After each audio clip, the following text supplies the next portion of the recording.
তো সর্বপ্রথমে আমি প্রণাম জানাই আমার সৃষ্টিকর্তা, আমার মনের মানুষ, আমার পিতা মাতার চরণে, এবং আমি প্রণাম জানাই আমার উদ্ধারকর্তা, আমার পথ প্রদর্শক দয়াল ঠাকুর শ্রী শ্রী হরিচাঁদ ঠাকুর, জগৎ জননী শান্তি মা ও দরদিয়া বাংলা ভাই বোন সকলের চরণে আমার প্রণাম। এবং আজ এই বাড়িতে যেই উদ্দেশ্যে আসা, শ্রদ্ধা অনুষ্ঠান জানার উদ্দেশ্যে আসা, সেই মহান মানুষ তাঁরকে আমার অন্তরের অন্তরস্থল থেকে শ্রদ্ধা জানাই। তিনি তার নিজ দেশে ভালো থাকুক, হরিচাঁদ ঠাকুরের রাঙা পায় তার জায়গা হোক, এই আমার গুরুচাঁদের নিকটে আমার প্রার্থনা। জয় হরি বল। ঠাকুরের বিষয়ে দুটি কথা বলছি। বিজয় ডঙ্কা বেজেছে ভুবনে, আজ ঘুচেছে শঙ্কা ভয়, অযুত কণ্ঠে আজ নিত্য জয় হরিচাঁদ জয়। সকল বাঁধন করিয়া ছিন্ন, চলেছি ধরিয়া চরণ চিহ্ন, অন্তর মাঝে কুলু কুলু রবে সুরধ্বনি বয়। জয় হরিচাঁদ, জয় গুরুচাঁদ। আজ যে শ্রদ্ধা অনুষ্ঠান, ঠাকুরের কথা, যে প্রথম কথাটা, অনন্ত অসীম যদি দেখিবারে চাস, ধর্ম নয় আগে তুই শিক্ষা জলে ভাস। আমাদের শিক্ষিত হতে হবে। কোন শিক্ষিত? সুশিক্ষিত। শিক্ষিত হয়ে ডাক্তার হয়েছি, মুক্তার হয়েছি, ইঞ্জিনিয়ার, আইএস, ওএস, কালেক্টর হয়েছি, কিন্তু সত্যিকারের সুশিক্ষিত কি হতে পেরেছি?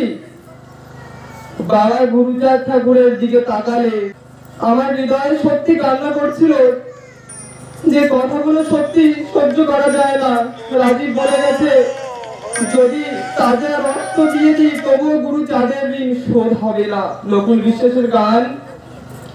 যদি হয়ে থাকি তার ভক্ত, ঢেলে দিই যদি বুকের তাজা রক্ত, তবুও শোধ হবে না বাবা গুরুচাঁদের ঋণ।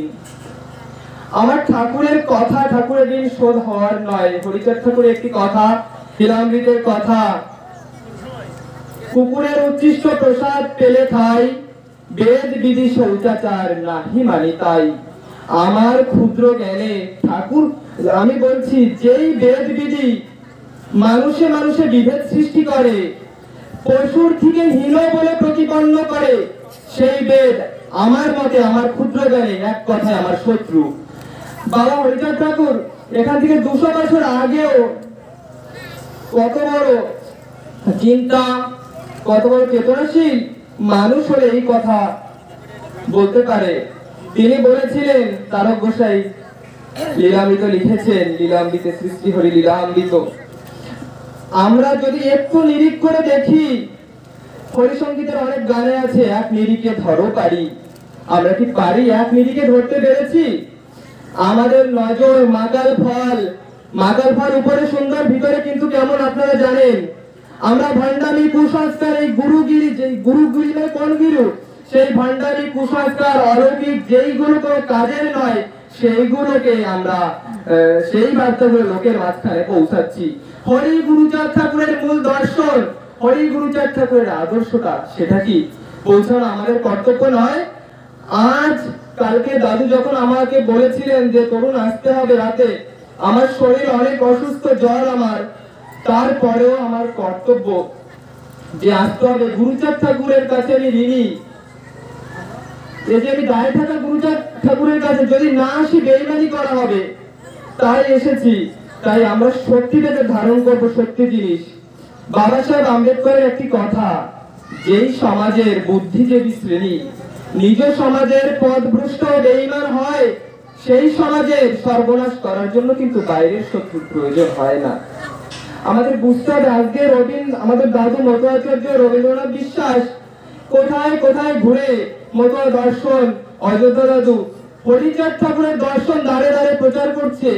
কিসের স্বার্থে? না, হরিচাঁদ ঠাকুর দলিত, পতিত, বঞ্চিত মানুষের জন্য, শুধু নমশূদ্রের ঘরে না, দলিত, পতিত, বঞ্চিত সকল মানুষের উদ্ধার কর্তা।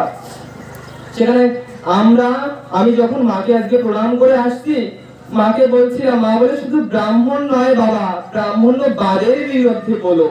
আর এই ব্রাহ্মণ্যবাদ শুধু ব্রাহ্মণের ভিতরে কিন্তু থাকে না, এই ব্রাহ্মণ্যবাদ মতুয়ার ভিতরে আছে, মুসলিমের ভিতরে আছে, খ্রিস্টান, জৈন সকলের ভিতরে আছে। ব্রাহ্মণ্যবাদ, ছোঁয়াছুঁই, জাতিবাদ শুধু কি ব্রাহ্মণের ভিতরে আছে? না, কারণ আমরা লীলাম্বিতে প্রমাণ পাই। আগে আমি বলেছি বিজয়চন্দ্র পারি কি ব্রাহ্মণ ছিল না? তিনি ব্রাহ্মণ্যবাদে বিশ্বাসী ছিল না। অক্ষয় ক্যাপা, জগদীশ গুণনিধি, তুষারচন্দ্র চট্টোপাধ্যায়।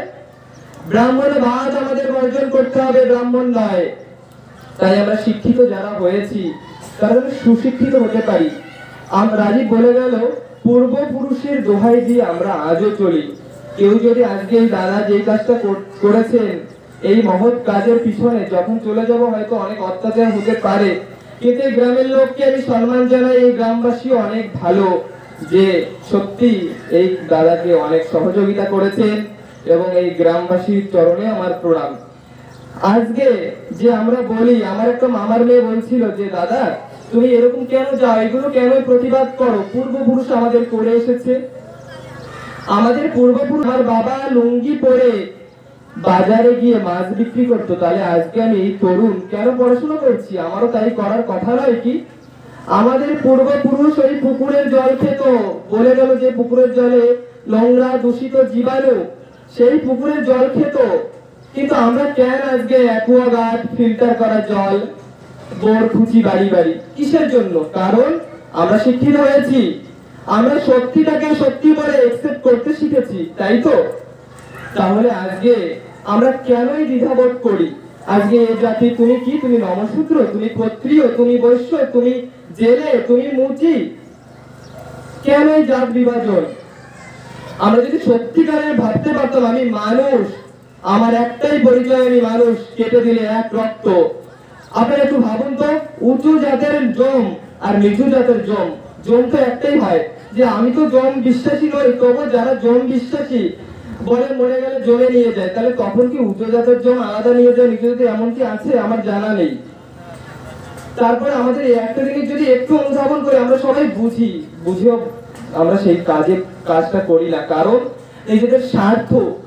আজও আমাদের কিসের স্বার্থ? আমরা পড়াশোনা করতে শিখেছি, আমাদের মুখ ফুটেছে, আমাদের বই ফুটেছে, আমাদের কথা ফুটেছে, তাই কাকে ভয় পাই? আমি হ্যাঁ চুরি করবো না, আমার চরিত্র ঠিক রাখবো, তারপরে আমি সত্যি কথা বলবো, আমার কিসের ভয় সেখানে? কিন্তু বড় ব্যথা লাগে, এ জাতির ভাঙলো না ভুল, পদ্ম ফেলে কুড়ায় শিমুল, সোনা ফেলে ধরে কয়লা।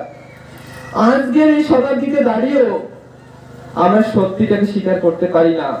আর এই মতুয়া ধর্ম বিশেষে বলে গেলেন, হরিগুরুচাঁদ ঠাকুরের দর্শনটা কিন্তু এক কথায় মানবতার গান গায়, মানবতার দর্শন। হরিগুরুচাঁদ ঠাকুর সামনের গান গেয়েছিলেন, কত কথা ঠাকুরের, ছেলে মেয়ে দিতে শিক্ষা, প্রয়োজন হলে করবে ভিক্ষা, খাও বা না খাও তাতে কোনো দুঃখ নাই, ছেলে মেয়ে শিক্ষা দাও এই আমি চাই। এমন হুঙ্কার কেউ কি দিয়েছেন কখনো? আজ ভাবতে হবে আমরা কোনটাকে সত্যি কোনটা মিথ্যা বলে গ্রহণ করব। কারণ আমার যখন রক্ত শর্ট হয়ে যাবে, ওই ব্লাড ব্যাংকে যাব, তখন কিন্তু যথাযথ দেখি না, দেখি না তখন রক্ত আমার প্রয়োজন। কিন্তু এখন কেউ বাড়িতে এসে জল ছিটে দেওয়া, কেউ বাড়ি থেকে বেরিয়ে গেলে চেয়ারটা ধুয়ে দেওয়া, এটা কোনো মানুষের লক্ষণ হতে পারে না। আকারে বটে মানুষ, কিন্তু পশুর থেকে জঘন্য। যে করুক, সে মতুয়ার ভিতরে করলো, এটাই ব্রাহ্মণ্যবাদ। গুরুচাঁদ ঠাকুর কেমন ভাবে, এই গুরুচাঁদ ঠাকুর কিন্তু একদিন এক ঘরে ছিল, গুরুচাঁদ ঠাকুর কিন্তু এরকম বিরোধিতার সম্মুখীন হয়ে এসেছেন। তাহলে সেই সময় আর আজকের সময় কত চেঞ্জ হয়েছে। তাহলে আমরা কেন ভয় পাবো? কিসের ভয়? সংবিধানের আর্টিকেল, যার মতে সে কাজ করতে পারে, আর কেউ বাধা দেয় না, দিতে পারেও না। তাই এই গ্রামবাসীকে আমার সম্মান জানাই, তারা সত্যিকারের শিক্ষিত, তাই সত্যিকারের বুঝতে পেরেছেন জিনিসটা, সেই তাদের ভাবনা, তাদের চেতনাকে আমি সম্মান জানাই। আর একটা কথা বলবো, যে আমার গুরুচাঁদ ঠাকুরের যে শ্রদ্ধা অনুষ্ঠান করা, মরে যাওয়ার পরে মতুয়ার শ্রদ্ধা অনুষ্ঠান করা, এটা তো করি। যে আমরা যে শ্রাদ্ধ বলি, যে স্বর্গে পাঠানো, স্বর্গে কি কেউ কোনোদিন গিয়েছে? আপনারা স্বর্গে কখনো যাওয়া যায়? কোন সিঁড়িতে যেতে হয়? আমি মনে করি জীবিত থাকাকালীন স্বর্গ উপভোগ করা যায়। স্বর্গ ওয়ার্ডটা আমি বিশ্বাসী নই, তবু স্বর্গ যদি কিছু থেকে থাকে এই জীবিত কালে এই সংসারেই কিন্তু।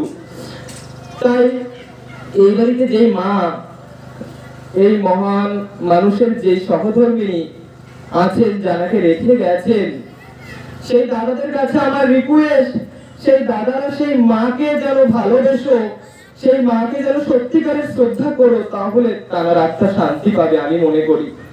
আর সবার দাদাদের চরণে, দাদা স্কুল টিচার, সত্যি গুরুচাঁদ ঠাকুরের একজন সৈনিক, দাদার কাছে আমার বৌদি এবং দুই দাদার কাছে রিকোয়েস্ট, মাকে ভালোবেসো, যিনি জীবিত আছে তাকে যদি সত্যিকারের ভালোবাসতে পারো তাহলে তোমার বাবা শান্তি পাবে। এটাই আসল গুরুচাঁদের কথা। মাতা পিতা গাছের গোড়া, হরি গাছের ফল, গোড়া কেটে কেউ আগায়, ঢালিস নে জল। এই মা বাবাকে ভালোবাসলে হরিচাঁদ ঠাকুরও, গুরুচাঁদ ঠাকুরও সন্তুষ্ট হয়।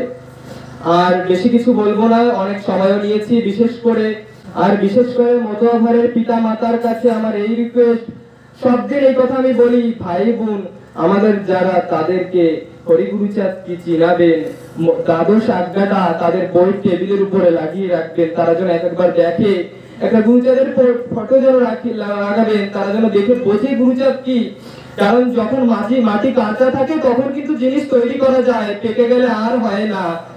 তাই সেই আমি সবসময় প্রত্যেক, আপনারা আমার মা, আপনাদের ঘরের ভাই বোনদের পাঠাবেন, নিয়ে আসবেন। যেমন শ্রাদ্ধ বাড়ি যান, যেমন বিয়ে বাড়ি, মেলোডি, অপেরার মঞ্চে নিয়ে যান, দেখি কার থেকে লামেন। ঠিক এই মঞ্চে হাজার হাজার লোক উপস্থিত হবে। কেন শ্রদ্ধাবসরে দুটো লোক হয়, এই অল্প লোক আসে কেন? কারণ আমাদের ভিতরে সেই গোলামি, সেই বিষ জর্জরিত, সেগুলো বের করতে হবে।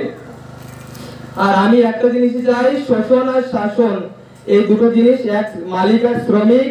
আর এই মালিক শ্রেণী নিপাত যাক, এই মালিক শ্রেণীর সমাধি ঘটুক, এই কুসংস্কারের সমাধি ঘটুক। আমার এই আশা, গুরুচাঁদ ঠাকুরের ইচ্ছা ছিল যে কুসংস্কারকে ভঙ্গ করে মানবতাবাদ প্রতিষ্ঠা করবেন। তাই দশে মিলে করি কাজ, হারি জিতি নাহি লাজ।